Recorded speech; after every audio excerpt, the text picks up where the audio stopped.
हाज़रीन, शमीम तारिक साहब की शख्सियत किसी तारुफ की मोहताज नहीं है। आपका तारुफ पेश करना गोया सूरज को चराग दिखाने के मुतरादिफ है। तहकीक, तनकीद, शायरी और तसव्वुफ पर मबनी तकरीबन 20 किताबें मंजर आम पर आ चुकी और ये तमाम किताबें इल्मी एतबार से सफ़े अव्वल में शुमार की जाती है। इन किताबों के कई कई एडिशन शाये हो चुके हैं। 6 और 7 एडिशन इनके शाये हो चुके हैं। मसलन इनकी एक किताब है कि गालिब और तहरीक आज़ादी, इसके 4 एडिशन शाये हो चुके हैं। आपने अंजुमन इस्लाम करीमी लाइब्रेरी की 150 साला मुस्तनद तारीख तहरीर की है और ये वाहिद तारीख है जो अंजुमन इस्लाम के हवाले से पेश की जा सकती है।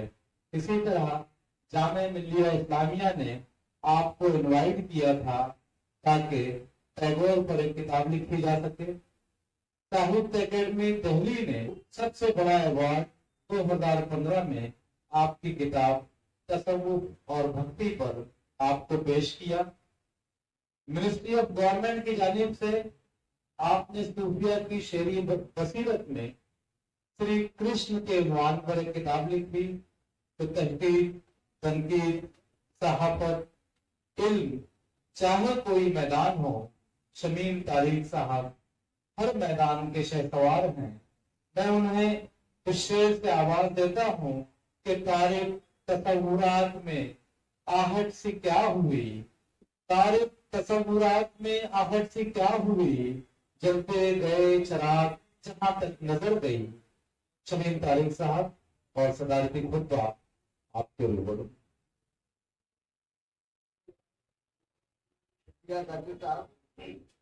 मोहतरमा शहनाज शादी साहिबा पर बैठे हुए हमारे तमाम मुखलिसीन, आज की गुफ्तगू में हमारी मौरूसी शराफत की साथ होती है और वो शरारत की साथ होती है जिसे नहीं कहा। उस दिन भी बहुत सी बातें हुई, उन्होंने दावत दी यहाँ की। मैं उन्हें इस इल्जाम से बचाना चाहता था कि इतने बावकार जलसे में सिर्फ जाहिल को मदद करनी है, इसलिए मैंने हाँ की। हमारे यहाँ ऐसे लोगों की कमी नहीं है जिनके इल्म फजल का हाल ये है। तो किसी को भी जाहिल करने में बड़े फैयाज और बड़े फरास्ती हैं, लेकिन जब खुद दिखने पे आते हैं तो जाहिल का इतना गलत। अभी दादा का फोन आ गया कि इंसानी तहजीब हो या हिंदुस्तानी तहजीब हो या हमारे अवध की तहजीब हो, जिससे मेरा भी ताल्लुक है और बात का भी ताल्लुक है कि हम बहनों की बात को ना नहीं करते। ये मंजूरी देनी पड़ी, मैं हाजिर हुआ। आने के बाद दूसरे ही दिन किताब भी मिल गई।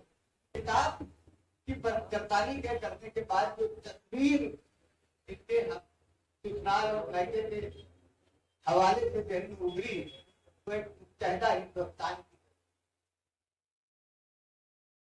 एक शायर आप लोग के जहन में होंगे, 50 नर्म पढ़ रहे, बांग्लादेश न पाकिस्तान मेरे बचपन का हिंदुस्तान हो।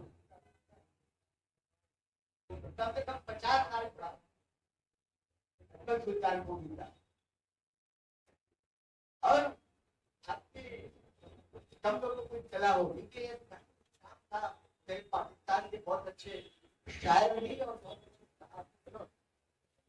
उनकी एक नज़्म है उसमें वो कहते हैं कि तकसीम की मुखालिफत तो उन्होंने पूरी नज़्म। तो बर्र सगीर से एक बहुत बड़ा तबका ऐसा है जो हिंदुस्तान बर्र सगीर के डिवीजन को, हिंदुस्तान और पाकिस्तान की तकसीम को जहनी तौर पर कबूल नहीं करता। और इसका शाहकार है वो अफसाना जो बंटो ने लिखा है, तो पागल आदमी नहीं है मरा। अच्छे बहुत सी चीजें हैं। मजीद हमारी किताब से मालूम पड़ के शहनाज साहिबा की पैदाइश बलूचिस्तान की, ये भी एक नई बात। कि हमारे मराठित का जो जिक्र होता है या कब्रिस्तानों का जिक्र, तो दिल्ली का नाम आता है, लखनऊ का नाम आता है, अहमदाबाद का जिक्र आता है, हैदराबाद का जिक्र आता है, लाहौर का जिक्र आता है, लेकिन हमारे यहाँ बलूचिस्तान में शोरा हुए और शायद इस वक्त जो हमारा सबसे बड़ा आदमी जिसके नाम के सिलसिले में शुरू से दहली का अखबार प्रोफेसर गोपीचंद नारद, उनकी पैदाइश बलूचिस्तान। तो हमारे यहाँ ये तो जबान की खासियत यह है कि ये दिलों को भी जोड़ती है और मुख्तलिफ इलाकों को भी जो एक तहजीबी शराब को जोड़ने के काम ये जबान।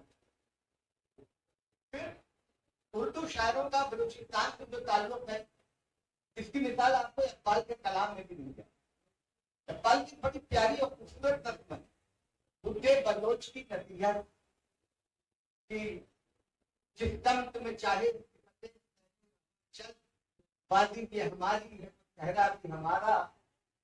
और मैं जिक्र कर रहा था इकबाल की नज़्म का, इस नज़्म का आखिरी शेर है कि गैरत है बड़ी चीज जहाने तबो में, दरवेश को पहनाती है ताजे खरीदारा। अब हमारे दौर में उर्दू शायरी में हमारे शोरा ने, हमारे नाक़िदीन ने हमारी औरत की जो गैरत का मुजाहरा किया है, वो मेयार तो खत्म हुआ वक्त के साथ, हमारे वक्त तक आते आते वो गैरत भी खत्म हुई। एक बड़ा अजीब सा नाखुशगवार सा वाक़या हुआ। एक साहब से हमारे शायद आप सब जानते होंगे, तो जितने भी शहर के अच्छे लोग काम कुछ शेयर देकर उनको ट्रेन करा कर बहुत से घरों में लगा।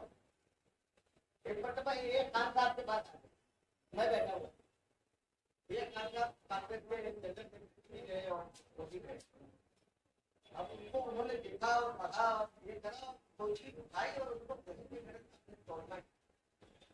बच्चा खान साहब ये अच्छा नहीं करता, आपको पसंद नहीं है तो मत कबूल कीजिए, लेकिन एक शायर और एक तकनीककार के साथ आपका ये मामला मैं वहां की चला। लेकिन कुछ हमारे अहबाब ऐसे भी हैं कि जिन्होंने इसका मौका खुद फराहम किया और एक पूरा सिलसिला। आप तारीख पर, उर्दू अदब की तारीख पर जब गौर करेंगे तो आपको एक नहीं तो सैकड़ों नाम ऐसे नजर आएंगे जिन्होंने कहीं तालीम हासिल नहीं की। ये मुकम्मल किताब है हिंदी शोरा, पढ़ना पढ़ना जानते ही नहीं, शायर थे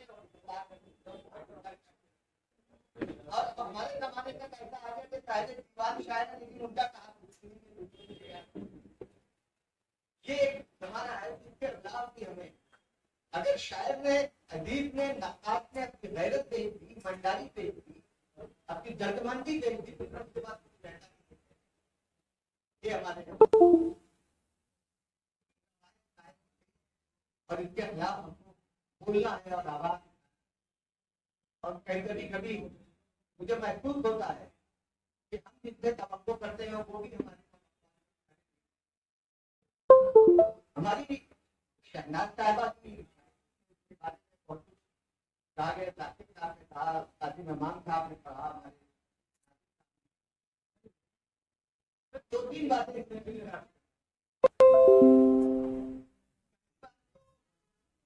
ये मेरे है, कुछ ऐब है, कुछ मीर की भी निशान।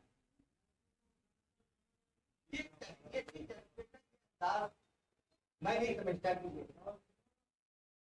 बात ये है कि मीर हमारे जबान के वो शायर है कि जो ऐब को भी इस अंदाज से करते हैं कि वो हुनर करती बात। उन्होंने जो कह दिया वो मुख्तलिफ और ये आज तक हमारी कवायद चली है। ताहिर ने लफ्ज का इस्तेमाल किया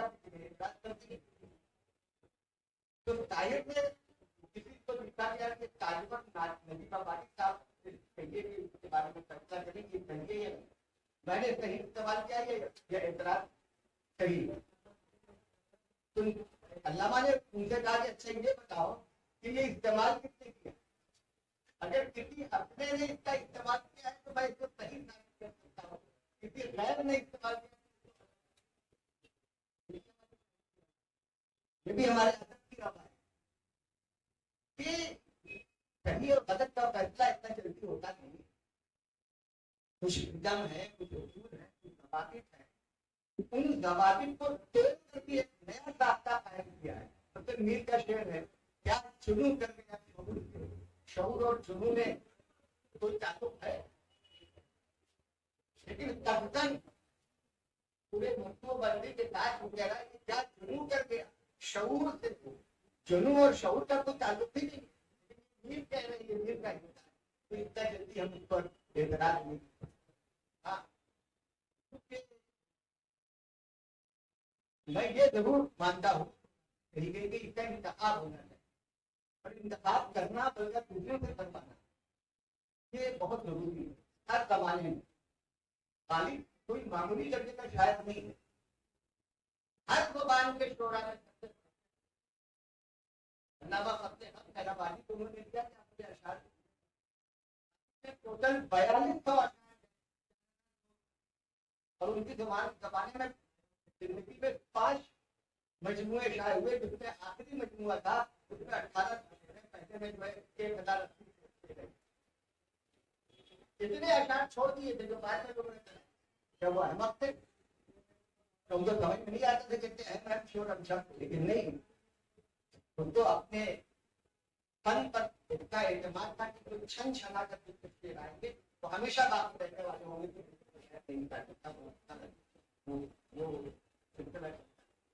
अब ये आखिर तक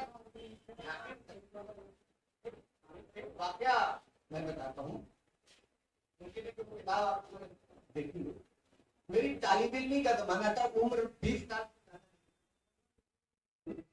क्रिश्चियन कॉलेज में मेरी क्लासेस होती, दो अंसारी के पास बैठ जाते, फिर हम लोग आ जाए यहाँ चर्चगेट स्टेशन के ऊपर ओपन स्काई जो है रेस्टोरेंट, अब वो 2 आदमी ऐसे थे यहाँ पे, एक गणेश बिहारी सर और एक सोया अंसारी, ये दोनों बलानोश थे। वो तो हमेशा, लेकिन जब इनको वो शो करने का वक्त आता था दोनों ये कहते थे शमीर बाबू अब आप जाओ। का तो मामला ये था, गणेश बिहारी दर्ज कर यूनिवर्सिटी में पार्टी का रहता था कि ये मेट्रो मस्जिद के पास आकर अक्सर मैं इशा और मगरिब की नमाज बात छोड़ते हुए बात, एक दिन उनके आ गया तो देखो आप, मैंने देखा दूसरे तीसरे दिन फिर मुलाकात, अब उस दिन किसी और आलम में देखा, चले क्या हमने कहा तो साहब ये तो मजबूर नहीं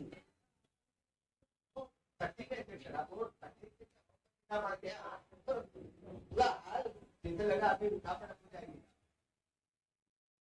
लेकिन की बड़ी बातें दूसरे और तीसरे दिन फिर जब मुलाकात चले, लेकिन ये दुरुस्त कैसे दुरुस्त करते वो इसको जो है मुख्तलिफ चैप्टर में तब्दील कर दिया जाए। आप और हम पहला कदम तकद्दुम का तारीखी गोल किताब इकबाल की तलाश है हो चुकी है, उसके लिए तमाम चैप्टर की हैसियत से उन्होंने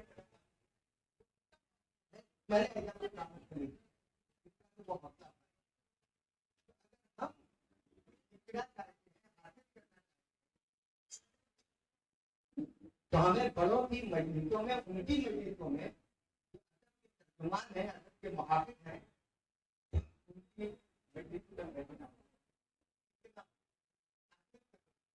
और तर्जब कहाँ इस्तेमाल किया जाता है वो सीखना, और अगर हम वो हासिल नहीं करते, जब वो हम हासिल नहीं करते कहीं न कहीं दिखाए, पूरी जिंदगी हमारे तहफ़्फ़ुज़ में रहेगा, हमारी बदनामी का सबब। ये शहर तो बड़ा नायाब शहर है, या पूरे पूरे दागिस्तान की हैसियत रखते थे। कितने लोग थे जिन्हें आपको बात बताया, हमारे साथ हमारे साथ मेरे बड़े मुनासिब थे, बड़े बुजुर्ग आदमी थे, उम्र में 10 साल। तो एक दिन मैंने उनसे पूछा, पानी और आपका तंदूर का हमारा ये क्या मामला है? तो मैं फौज में था और कहीं बांग्लादेश का जो इलाका है वहाँ पे अक्सर पोस्टिंग होती थी, बदलती थी, तो वहाँ पे सब दिखता था दिल्ली को, और खत खत्म होता था, हमारे वतन तो खत्म हो गया, हमारा बाकी रहते ये उनकी जिंदगी का मामला है।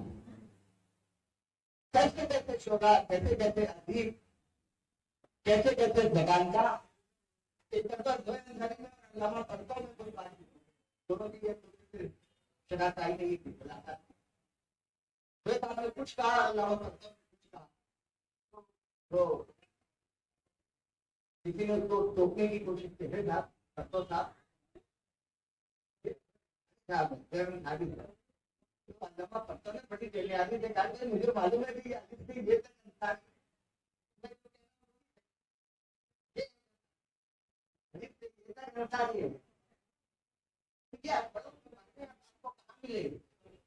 कुछ लोग इन दौर में मुब्तला हो कि हमें ये आता है, हमें वो आता है, वो आता है, कोई इमला लिखते हैं तो गलत, इबारत लिखते हैं तो गलत, तर्जुमा करते हैं तो गलत, पूरे इदारों को तबाह करने का उनको मिलता है। इतने बड़े होने के दावा भी रहते हैं। हमारी शहनाज शिकस्ते दार के नाम से जो अपना मजमूआ शायद किया है, मैं उनको मुबारकबाद देता हूँ। देखिए मैं की सलाहियतों का बड़ा मुतरीफ, और उस एतराज की एक बड़ी वजह यह है कि मैं कॉमर्स और अकाउंटेंसी का आदमी, लेकिन मैं आपके सामने उर्दू में बोलता हूँ, ये मेरी वालिदा की थी, उन्होंने कुरान पाक के साथ जो मुझे पढ़ाया वो आज मेरे काम आया आज तक। तो ये उनके अंदर जो सलाहियतें हैं उनका एतराज किस तरह से होना चाहिए वो शायद नहीं हुआ है, उसको बढ़ावा देने की जरूरत है। ऐसी ऐसी खवातीन हमारे यहाँ मौजूद है। फिर नासिक साहब की एक किताब है पठान शायरात, बहुत हिजाब में होती थी, मदीहा बात कैसी शायर है, आप शेर पढ़िए, आप से पढ़ते, उसको तलाश करने की जरूरत है, उसको तलाश करने की जरूरत है। बदकिस्मती से जो ज्यादा शोहरत याफ्ता शायरात हुई उसमें से बेशतर का अपना माल है ही नहीं। वो कहते ना पाकिस्तान ने कहा शायद मैशर में जो पहुंचे अमाल लगा कि माल के ताजिर थे वही माल लगा जिनके अंदर सलाहियत है, जो लिख सकती है और जो लिखती रहती है शर्म की वजह से, हिजाब की वजह से या किसी और उनको हमको आगे बढ़ाने की हमारी उन्हीं शायरात में हमारी शहनाज साहिबा बड़े अच्छे अच्छे शेर निकाले हैं, बड़े नेचुरल हैं, बहुत हमारी जो शायरी के जो मिजाज है और आज के जो मसाइल हैं दोनों उनके अंदर जैसे कहते हैं माँ है कि जब भी मुझे दरपेश सफर हो, ये माँ है कि जब भी मुझे दरपेश सफर हो रख देती है चुपके से दुआ रास्ते सफर। ये जो नसीहतें और आपको दी जाती है या मजहब के हवाले से जो बात की जाती है मैं तजर्बे की बुनियाद पर ये रास्ते सफर में दुआ रख देने का जो तस्वुर है बड़ी से नासिक होता है। अगर आपकी माँ की दुआ आपके साथ है तो दुनिया की बहुत सी माएँ अपने आपस को बात कर देंगी, आपको पता नहीं। और ये मेरे साथ हुआ, बहुत कम उम्र में घर पड़ा और उसका तस्वुर पूरे तौर पर नहीं किया और हमारे तमाम शोरा मानते हैं पूरी वालदेन और दूसरे शोभा के अचार हैं जिनको आप यहाँ पेश कर सकते हैं, लेकिन उसका बरक भी है कि मुशायरे की दाद के लिए जिंदा शेर माँ हो तो खुदकुशी कर ले, इतना तो होता है, ऐसी माँ होती है क्या? मेरी नजा नजा का नाम लिया हमारे साहब ने, मैंने नजा के ऊपर लिख दिया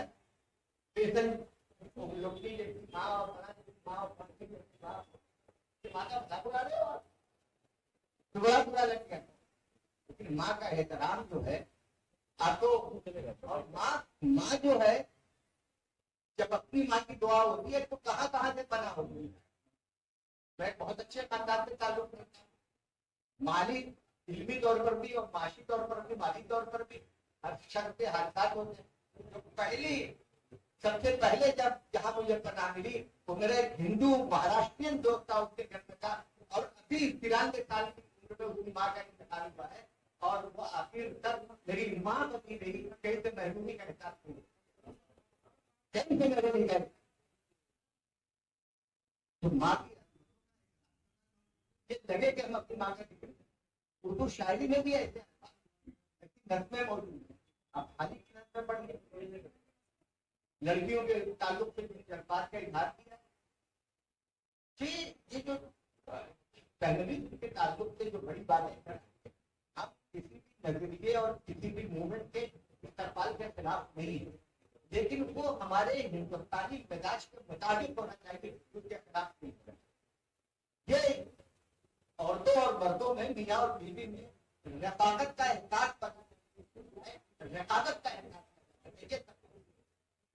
इसे आप बहुत ज्यादा तवज्जो के साथ नहीं करें। हमारी वतन से इश्क था किस्मत में, लेकिन सदा हिजरत की मेरे नाम।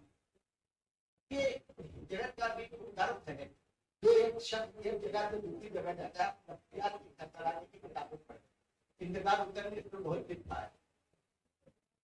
एक शख्स या एक कबीला या खानदान एक जगह से जगह जब जाता है तो वो जहाँ जाता है वहां के लोग उसको कभी कबूल नहीं करते। जिस जगह को छोड़कर जाता है उस जगह की जात कभी उनके बिल्कुल नहीं छोड़, उसको सताती रहेगी। तो हिजरत का अजीब कर्म है, इसकी बुनियाद पर पड़े इसका भी इसका मुताला